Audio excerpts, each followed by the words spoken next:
Olá, meus amores, sejam todos muito bem-vindos a esse novo projeto. Eu apresento para vocês o nosso primeiro episódio do nosso podcast. E aí, bateu o desespero? O que a gente vai tratar nesse podcast? Vocês sabem que eu adoro falar, né? Adoro comentar informativos do STJ, atualizações normativas, casos reais que foram aí comentados em algum tribunal. Então, que tal transformar isso numa conversa muito gostosa, com detalhes, com muito aprendizado, aqui no nosso podcast? Então, esse é o nosso primeiro episódio e olha o que eu trago para vocês, gente. Obviamente que eu estou aqui desde logo, desejando a todos vocês que vocês sejam muito, muito, muito bem-vindos, tá? É uma ótima oportunidade também para você que está dirigindo o seu carro, você que está numa academia, você que está fazendo uma caminhada, você que está limpando a casa, e aí você quer estar sempre atualizado, você não quer perder tempo, então se liga no nosso podcast que você com certeza vai sair do desespero, certo? Esse nosso podcast de número 1 tem história, gente. Quer saber? Então, ó, vem comigo, vem. Olha lá, minha gente. Esse caso é um caso que eu sei que você que está aí do outro lado, me ouvindo, me vendo, você vai lembrar de alguém que passou por uma situação muito parecida com essa. Vejamos, essa história, ela vai acontecer entre dois sujeitos aqui que eu coloquei, que é o João e o Paulo. Olha bem, nós temos aqui o João, ele vendeu uma casa para o Paulo. Eles fizeram uma negociação, houve o pagamento de uma quantia combinada, acordada, só que o nosso amiguinho Paulo, ele não transferiu esse imóvel para o nome dele no cartório de imóveis. E agora, hein, gente? E aí? Será que, né, eu devo me preocupar? E aí? Bateu o desespero? Ainda não, né? Porque, gente, ele fez a negociação, tá? O João vendeu o imóvel para Paulo, ele pagou o Paulo, tá? Já está na posse do bem, já está morando, só que não fizeram a parte formal completa. Lembrando que aí no Brasil a gente adota o sistema registral.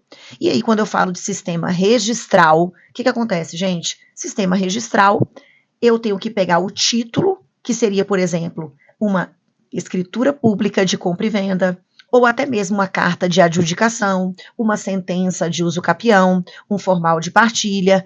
Eu tenho que pegar esses títulos e levá-los a registro no cartório de imóveis. Quando eu faço todo esse passo a passo, então eu posso dizer que eu sou proprietária em sentido formal desse imóvel.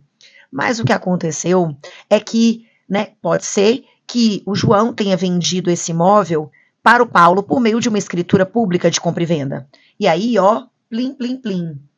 Você se lembra que nos termos do artigo 108 do Código Civil, se você vai fazer uma transação imobiliária acima de 30 salários mínimos, tem que ser por escritura pública, sob pena de nulidade absoluta desse negócio jurídico. Então já se liga no artigo 108 do Código Civil.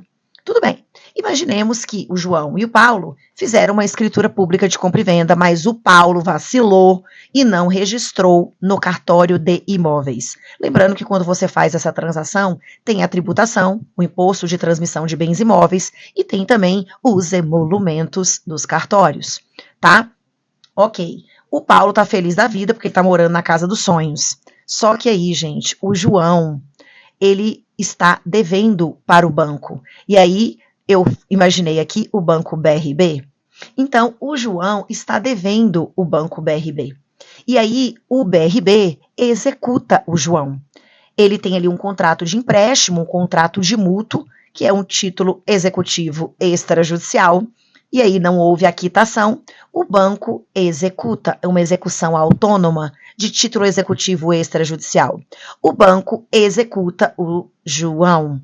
O João, ele é citado, é feita a admissibilidade dessa petição, e aí o juiz diz assim, João, eu te dou 3 dias para pagar, ou você pode pedir o parcelamento, que é o nosso famoso pagamento Casas Bahia, o parcelamento ou moratória legal, que seria o pagamento de 30% e o restante em até 6 vezes, ok? Nos termos do artigo 916 do Código de Processo Civil, ou se o João não concorda com essa dívida, quer impugnar, quer questionar, eu brinco, ele quer empinar a carroça, então, nesse caso, vai apresentar embargos à execução no prazo de 15 dias, tá? Ok. O João, gente, nada fez. O João tá tipo Zeca Pagodinho, né? Deixa a vida me levar, vida leva eu. Só que aí, né, gente, numa dessas, o banco fala, você não vai pagar? Então, eu encontrei um imóvel no nome do João. Isso pode acontecer, gente, através de ofícios, tá, encaminhados pelo próprio judiciário. Hoje a gente tem um esquema de parceria com o Banco Central, que é o famoso Cisbajude, em que são feitas buscas patrimoniais nas contas bancárias titularizadas pelo devedor, tá? Os ativos financeiros também. E aí, né, é feita uma pesquisa também junto ao Detran, que é o Renajude, e junto aos cartórios de imóveis também. E aí você não vai acreditar. Bingo! Bingo, gente! O banco encontrou em nome do João a tal da casa que já foi vendida há um tempão. Para quem, gente? Para Paulo. Só que aí, né, gente, nós não temos bola de cristal. E aí o que aconteceu? Foi determinada a penhora.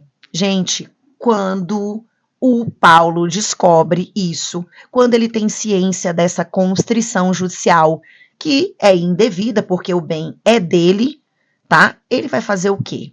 Né? Então, o nosso cidadão de bem aqui, né? Ele entrou em contato com a gente nesse primeiro episódio falando, Raquel, bateu o desespero. E aí, eu vou perder a minha casa? Eu comprei essa casa fazem, né, alguns anos, paguei por isso.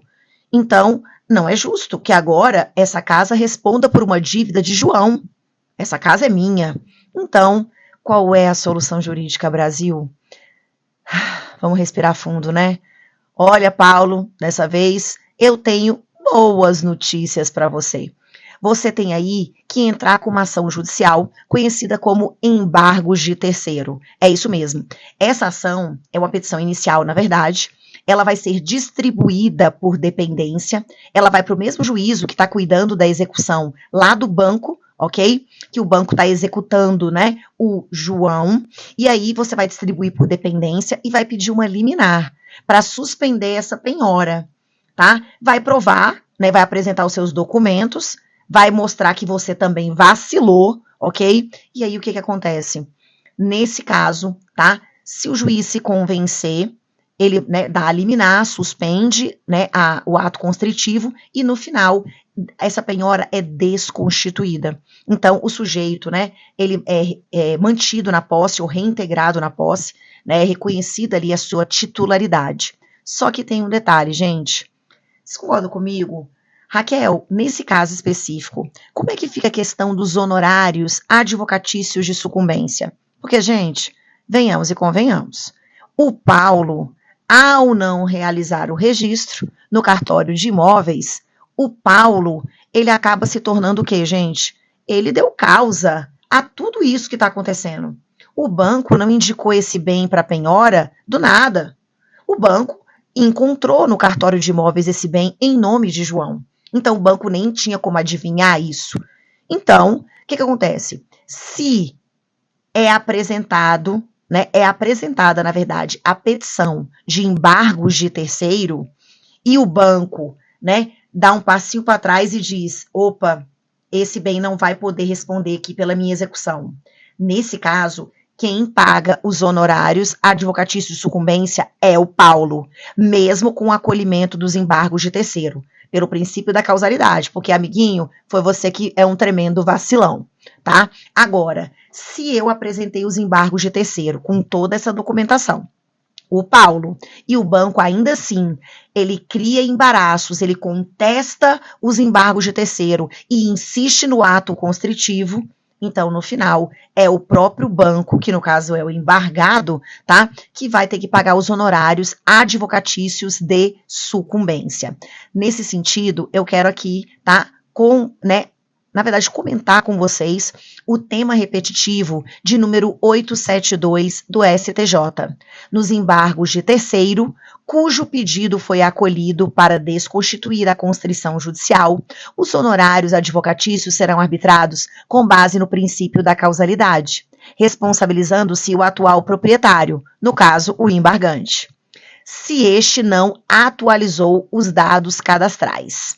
Agora, os encargos de sucumbência serão suportados pela parte embargada, né, na hipótese em que esta, depois de tomar ciência da transmissão do bem, apresentar ou insistir na impugnação ou recurso para manter a penhora sobre o bem cujo domínio foi transferido para um terceiro. Então, essa parte dos honorários advocatícios de sucumbência, ela foi consolidada nesse tema repetitivo 872 do STJ, certo? E aí, se você também quer saber um pouco mais sobre embargos de terceiro, a partir do artigo 674 do nosso Código de Processo Civil. Ufa, dessa vez, hein, Paulo? Dessa vez deu certo, hein? Mas aí fica também uma dica para vocês, né? Uma dica, um conselho. Em caso de compra e venda de imóveis regulares, que tem aí a sua matrícula, que tem a escritura, né? Que tem, na verdade, o registro imobiliário. Quando você for adquirir esse imóvel, não esqueça de fazer a transferência dele para o seu nome, tá? No cartório de imóveis, ok? Ainda que isso tenha um custo, ainda que isso tenha, né na verdade, o valor, às vezes elevado, né, dos emolumentos, dos tributos, porque, no nosso caso, o amigo Paulo, ele quis economizar, segurando um pouco para fazer o registro, e no final das contas foi um barato que saiu caro, porque ele teve que constituir advogado, ele teve os custos do processo, e ele teve também esse, né, mal-estar aí, correndo o risco desse imóvel que ele adquiriu acabar indo, né, responder aí por uma dívida que ele não tinha nada a ver, ok? Então, fica a dica para vocês, um detalhe importante. Raquel, será que o Paulo, nesse contexto, ele poderia cumular com o pedido de embargos de terceiro? Ele podia pedir, inclusive, um dano moral? STJ entende que não, que a via dos embargos de terceiro é uma via estreita, em que só cabe questionar o ato de constrição indevida, ok? Então, suspender liminarmente os efeitos desse ato constritivo e depois desconstituí-lo, não sendo possível essa questão aí, essa pretensão de danos morais, né? O STJ entende que não dá para acumular esse tipo de pedido nos embargos de terceiro. Isso não impediria o sujeito de depois promover uma ação autônoma. Mas, minha gente, vamos ter noção, né? Bom senso também faz parte. O Paulo, nessa presepada, compra um imóvel, não faz o procedimento direito e ele ainda quer ter direito a dano moral? É isso mesmo, produção? Você tá de sacanagem, né? Então, gente, eu espero que vocês tenham gostado dessa nossa mini viagem jurídica dentro de um tema extremamente relevante, dentro de um dos importantes procedimentos especiais de jurisdição contenciosa, e eu espero vocês, meus amores, tá? No nosso próximo episódio, e até lá, segura a onda, tá? Por quê, gente? Porque senão bate aquele desespero. Beijo!